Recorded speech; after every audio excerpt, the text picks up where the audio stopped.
Doctor Baba Saheb Ambedkar open university.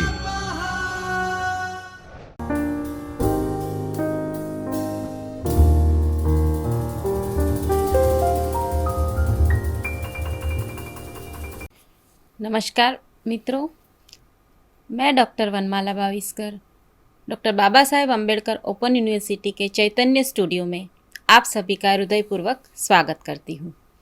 आज हम MA प्रथम वर्ष के एमएचडी 3 यानी कि प्रश्न पत्र 2 उपन्यास एवं कहानी के अंतर्गत विभाग 6 की प्रथम इकाई चीफ की दावत की चर्चा करेंगे। सबसे पहले हम इस इकाई को पढ़ने के उद्देश्यों पर नज़र डाल लेते हैं। मध्यम वर्गीय अवसरवादिता और मानवीय मूल्यों के विघटन में मध्य वर्ग की भूमिका पर प्रकाश डाल सकेंगे। मध्य वर्ग में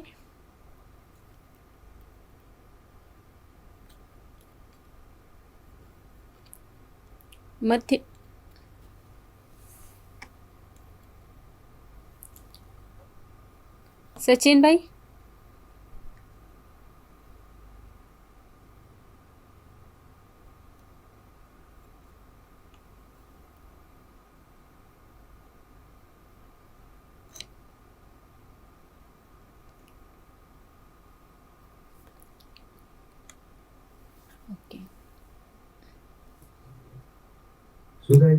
अरे स्पीड वधी गई थी एकदम। ओके, वो અહીંયાથી ધીરે કરી દઉં છું।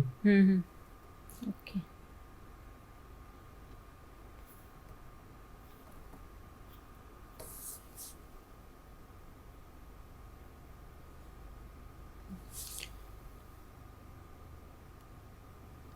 मध्यम वर्गीय अवसरवादिता और मानवीय मूल्यों के विघटन में मध्य वर्ग की भूमिका पर प्रकाश डाल सकेंगे। मध्य वर्ग में अपने स्वार्थ हेतु बढ़ती झूठी प्रदर्शन प्रियता और आधुनिकता के भोंडे अनुकरण के कारण अपनों से दूर होते जाने की प्रक्रिया को समझ सकेंगे। पारिवारिक जीवन मूल्यों के विघटन के लिए जिम्मेदार व्यक्तिगत विकास की स्वार्थ निहित प्रवृत्तियों पर आलोचनात्मक टिप्पणी कर सकेंगे। चीफ की दावत, यह कहानी जो है इसकी कलात्मक विशेषताएं आप स्पष्ट कर सकेंगे। आधुनिक हिंदी कहानीकारों में भीष्म साहनी बहुत धीमे થઈ गई स्पीड। सचिन भाई,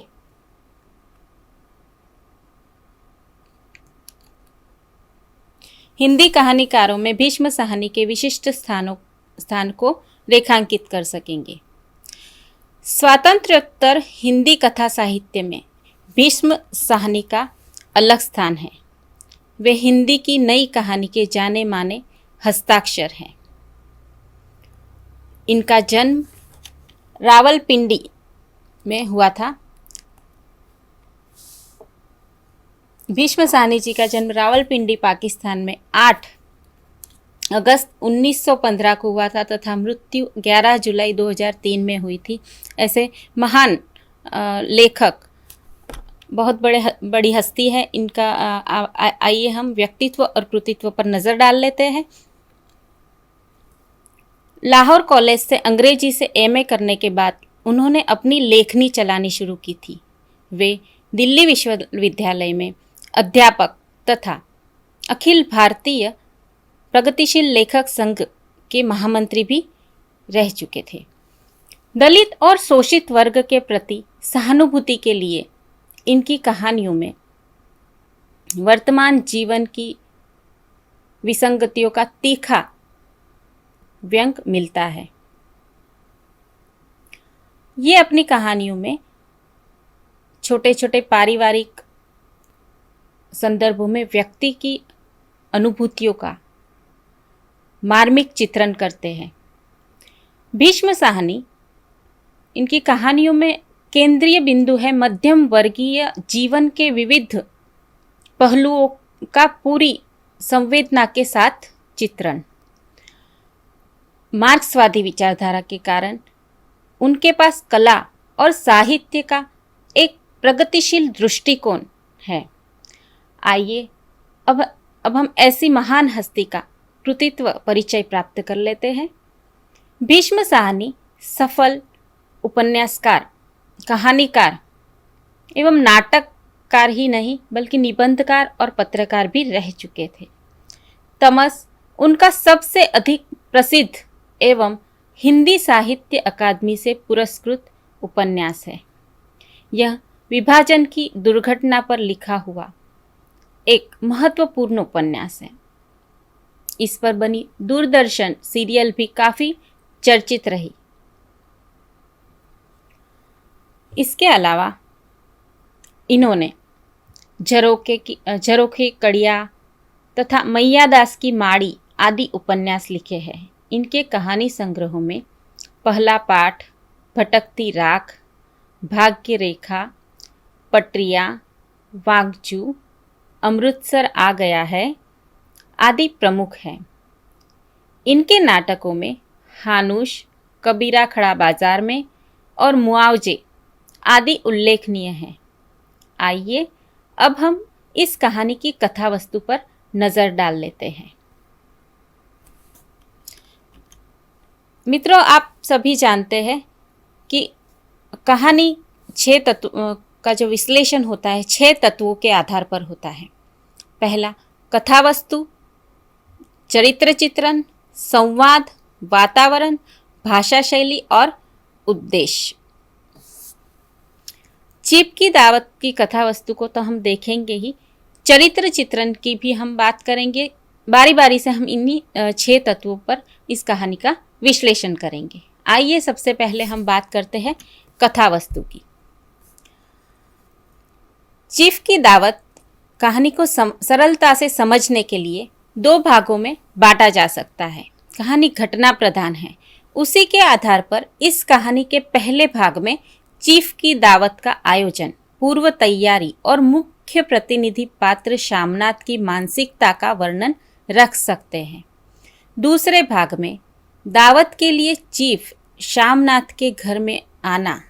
का घर में आना, अचानक शामनाथ की माँ से रूबरू होना, पार्टी में माँ के कारण रंग भर जाना, चीफ का खुश होना, शामनाथ का परिवर्तन, माँ का बेटे के लिए निस्वार्थ प्रेम और त्याग भावना कहानी में 4 चांद लगा देती है।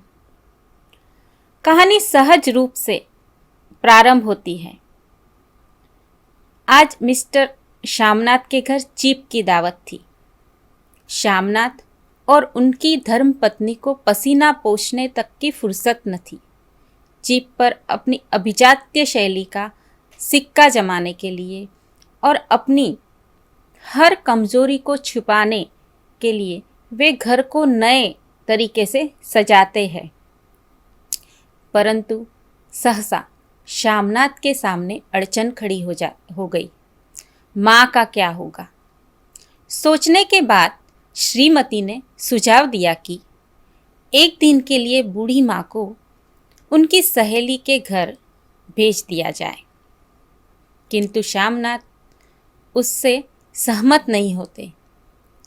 माँ को यही सुझाव दिया गया ताकि साहब घर में आए, तब सब काम सही तरीके से चल जाए। माँ शामनाथ के लिए एक समस्या थी। वह एक ग्रामीण महिला थी और चीफ अमेरिकी। सब इंतजाम हो जाने पर भी शामनाथ की उधेड़-बुन खत्म नहीं हुई। उन्हें चिंता थी कि कहीं चीफ का साक्षात्कार माँ से हो गया तो लज्जित न होना पड़े। शोभ और क्रोध में शामनाथ झुंझलाने लगे। माँ के उठने, बैठने, कपड़ों आदि पर वे नाराज थे। हर बात में वे तरकीब लाना चाहते थे, परिवर्तन लाना चाहते थे। गहनों की बात में माँ ने स्पष्ट किया कि चूड़ियाँ कहाँ से लाऊं बेटा? तुम तो जानते हो सब जेवर तुम्हारी पढ़ाई में बिक गए। शामनाथ जो है माँ को एक सजावट की वस्तु समझता था। और वह माँ को कहता है कि अच्छे कपड़े पहने, अच्छे गहने पहने। तब जब गहनों का जिक्र आता है तब माँ कहती है कि सब तो जेवर तुम्हारी पढ़ाई में बिक गए। यह वाक्य श्यामनाथ को तीर की तरह लगता है। उन्होंने माँ से कड़वे शब्दों में बात की। श्यामनाथ चाहते थे कि चीप के आने पर माँ अपने कमरे में चली जाए और सोए नहीं, क्योंकि माँ सोते समय खर्राटे लेती है। इस प्रकार मित्रों हम देखते हैं कि ये जो कहानी है आधुनिक जो मध्यम वर्गीय परिवार है उस परिवार की कहानी है। एक नए मूल्यों की कहानी है कि मूल्यों का किस तरह से विघटन हो रहा है, विनाश हो रहा है आज के समय में। हमने जब कहानियाँ पढ़ी थी बचपन में दादी नानी से, उसमें परियों की कहानियाँ हुआ करती थी, राजकुमार की कहानियाँ हुआ करती थी, राजा रानियों की कहानी हुआ करती थी। पर ये जो नई कहानी है, ये नई कहानी इन सब से अलग हटकर है, वास्तविकता की निकट है। जब हम इन कहानियों को पढ़ते हैं तो हमें लगता है कि ये जो कहानियाँ हैं हमारे जीवन से जुड़ी हुई है, हमारी ही है, हमारे आसपास की ही है, आस पड़ोस की ही है। तो इस तरह से इन कहानियों में जो है समस्याएं जो है वह मध्यम वर्गीय मानव मन की मनोवैज्ञानिक समस्या है, सामाजिक समस्याएं है, पारिवारिक समस्याएं है। और इसी में से एक समस्या जो है मूल्यों के विघटन की, आधुनिकता की ओर जा रहे मनुष्य की, आधुनिक बनने के चक्कर में मनुष्य जो है अपने मूल्यों को खो बैठता है। और ऐसी ही एक समस्या को लेकर भीष्म सानी हमारे सामने प्रस्तुत हुए हैं। तो इस कहानी का जो है पहला काल्पनिक पहला भाग जो है, इसे पहले भाग में लेखक ने यह बताना चाहा है कि आधुनिक दिखने के लिए और उच्च वर्ग के विदेशी चीफ की नज़रों में सुसंस्कृत दिखने के लिए यह प्रदर्शन प्रियता आजकल आवश्यक हो गई है। श्यामनाथ की बूढ़ी माँ उनके लिए कूड़े की तरह छिपने की वस्तु बन गई है। यह लेखक ने स्वाभाविक तथा कलात्मक ढंग से प्रस्तुत किया है। आज भी जब आजकल के बच्चे होते हैं वे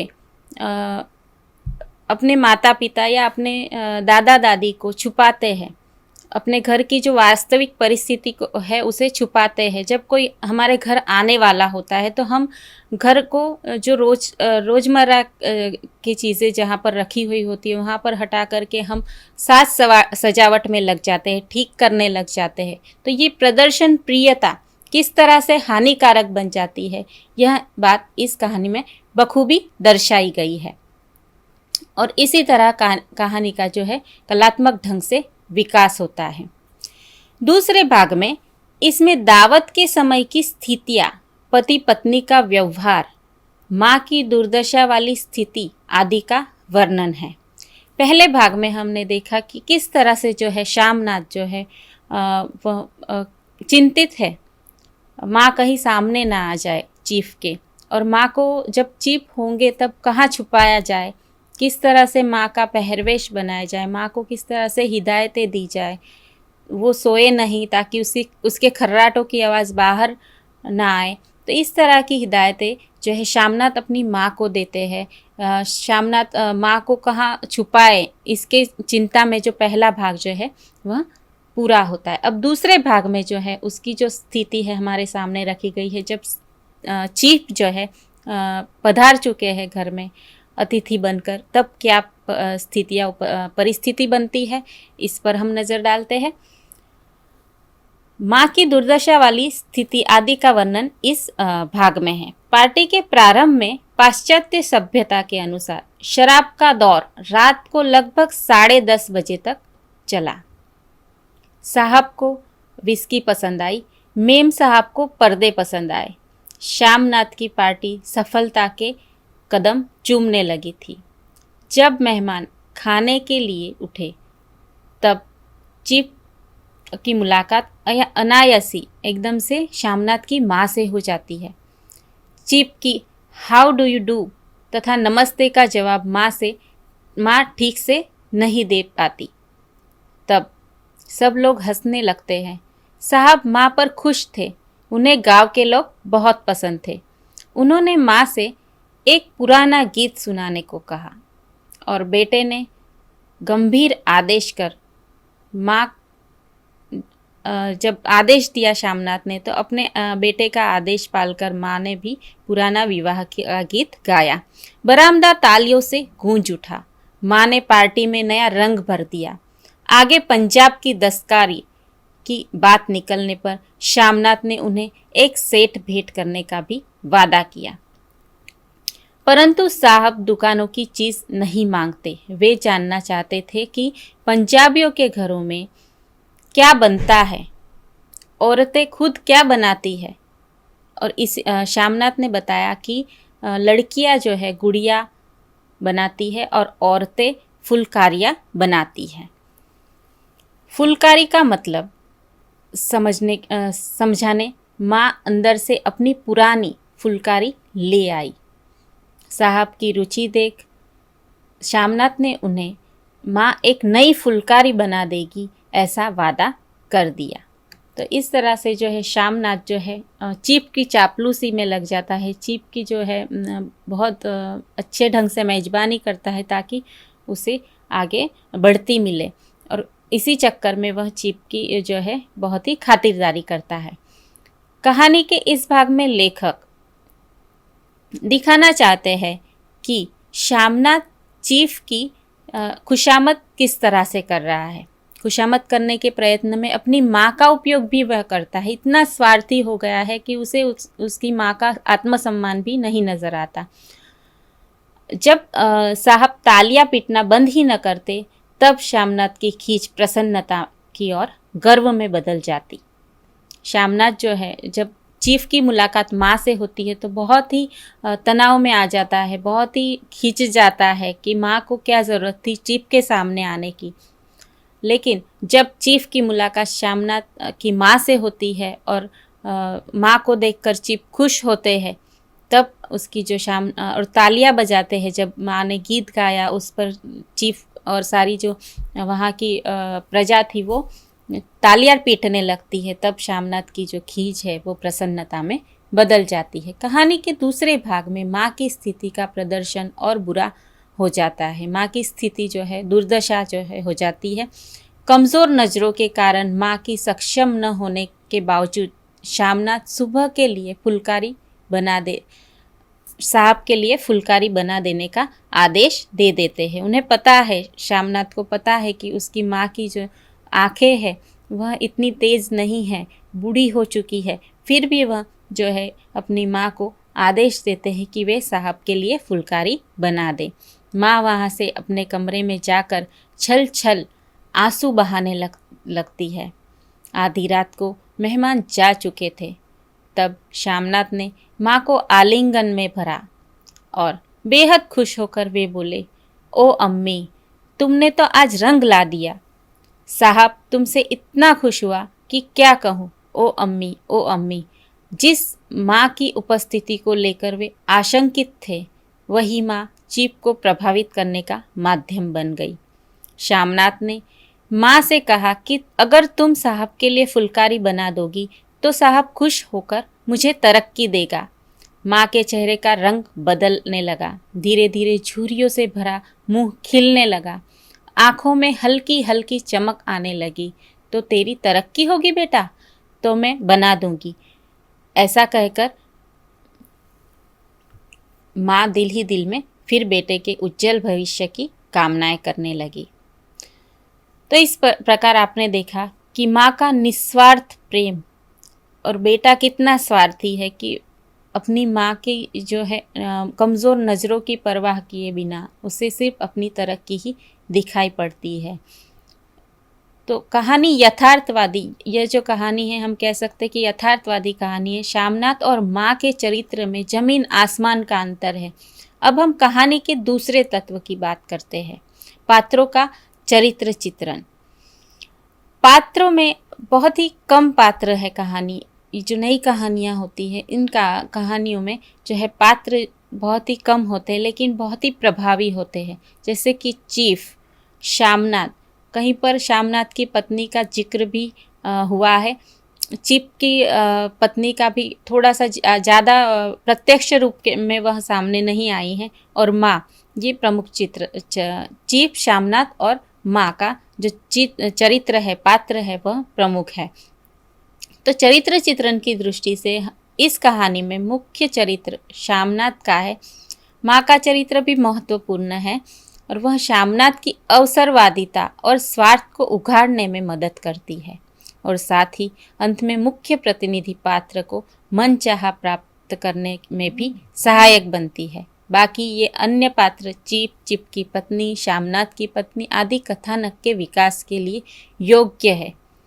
मुख्य प्रतिनिधि पात्र शामनाथ दफ्तर की नौकरी पाकर उच्च पद पाने का महत्वाकांक्षी है। चीप की खुशामद में वह अपनी बूढ़ी माँ की उपेक्षा करता है। माँ शामनाथ के लिए अनुपयोगी सामान की तरह कई छिपने की वस्तु हो गई है। वास्तविकता भी बेटे को तीर की तरह चुभती है। वह माँ के वात्सल्य का अपमान करता है और कहता है जितना दिया था उससे दुगना ले लेना। शामनाथ का तिल मिला जाना उसकी शुद्रता का सूचक है।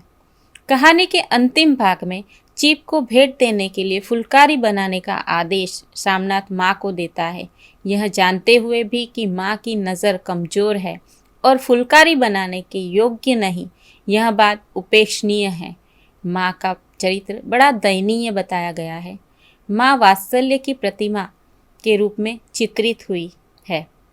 माँ आखिर में माँ होती है। बेटा चाहे कितना भी स्वार्थी हो, अवसरवादी हो, उससे लिए माँ चाहे बड़ी अड़चन ही हो, माँ के प्रति उसका व्यवहार चाहे कितना ही निर्दयी क्यों न हो, बेटे के लिए माँ अपनी बेइज्जती भी सह लेती है। बेटी की तरक्की की बात सुनकर वह सब अपमान, दर्द भूल जाती है और शक्ति न होने के बावजूद भी, नज़रें कमज़ोर होने के बावजूद भी वह साहब के लिए फुलकारी का सेट बनाने के लिए तैयार हो जाती है।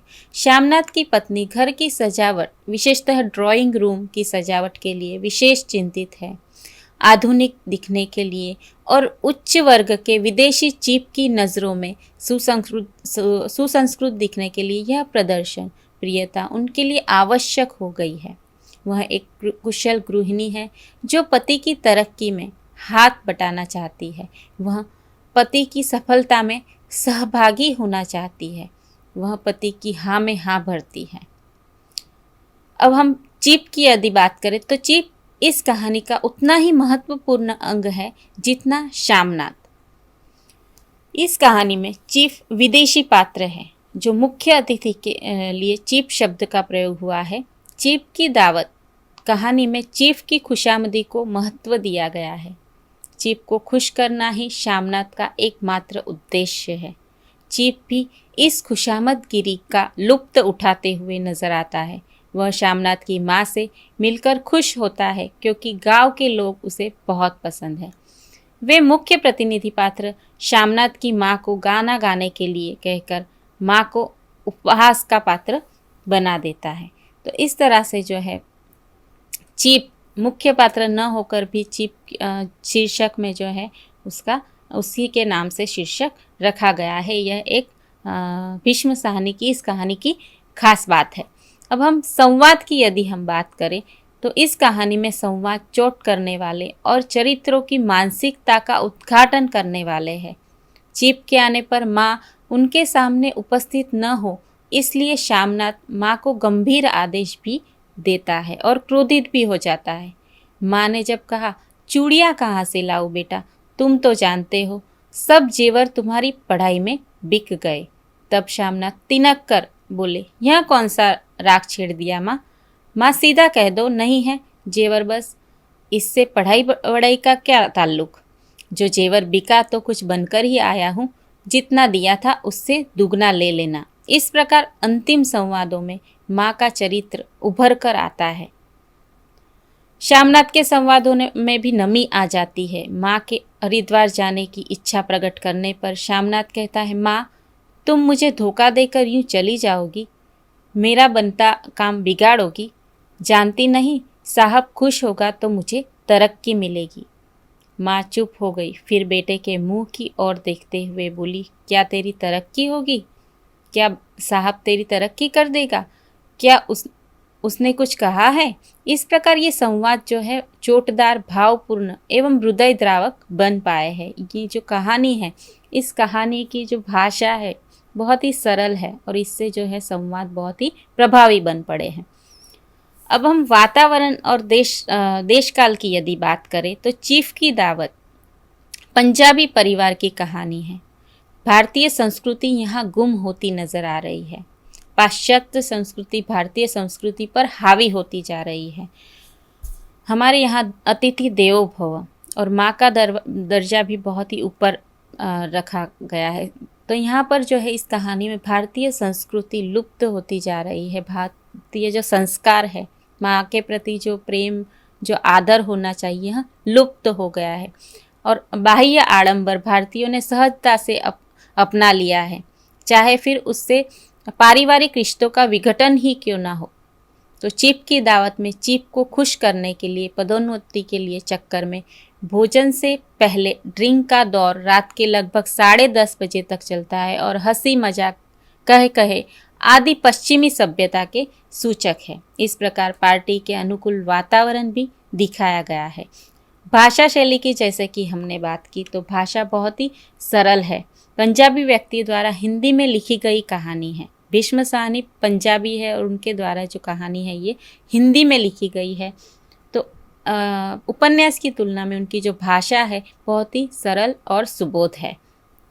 साधारण जनता के लिए लिखी गई यह कहानी है। सामाजिक यथार्थ को दर्शाती हुई कहानी है और पंजाबी शब्दों का भी प्रयोग इस कहानी में बखूबी हो गया है। तो इस तरह से जो है विवाह के पुराने गीत, पंजाबी गीतों का भी यहाँ पर जिक्र हुआ है। दावत पूरी हो जाने के बाद श्यामनाथ ने माँ को आलिंगन में भरा और अम्मी ओ अम्मी आज तो रंग ला दिया ओ अम्मी, इस तरह की जो भाषा है, इस भाषा से पारिवारिक प्रेम की भाषा का प्रयोग भी हुआ है। तो इस तरह से उर्दू और तद्भव के शब्दों का भी प्रयोग हुआ है। हमने देखा कि चीफ की दावत जो है बहुत ही महत्वपूर्ण कहानी भीष्म साहनी की, बहुत ही संवेदनशील कही जा सकती है कहानी के जो दूसरे तत्व है वातावरण, भाषा शैली और उद्देश्य यही है इस कहानी का कि जो है जिन मूल्यों का समाज में विघटन हो रहा है उन मूल्यों को जो है बचाया जा सके, यही उद्देश्य है। जो हकीकत है समाज की, उस समाज की हकीकत को, मध्यम वर्ग के परिवार की पारिवारिक समस्याओं को प्रस्तुत करना ही कहानीकार का उद्देश्य था। तो इस प्रकार मित्रों आज का जो हमारी जो ये कहानी है भीष्म साहनी की चीफ की दावत, इस इकाई को हम यहीं समाप्त करते हैं। अगली कक्षा में एक नई इकाई, नई कहानी को लेकर हम फिर प्रस्तुत होंगे। आज के लिए आज्ञा दीजिए। नमस्कार, धन्यवाद।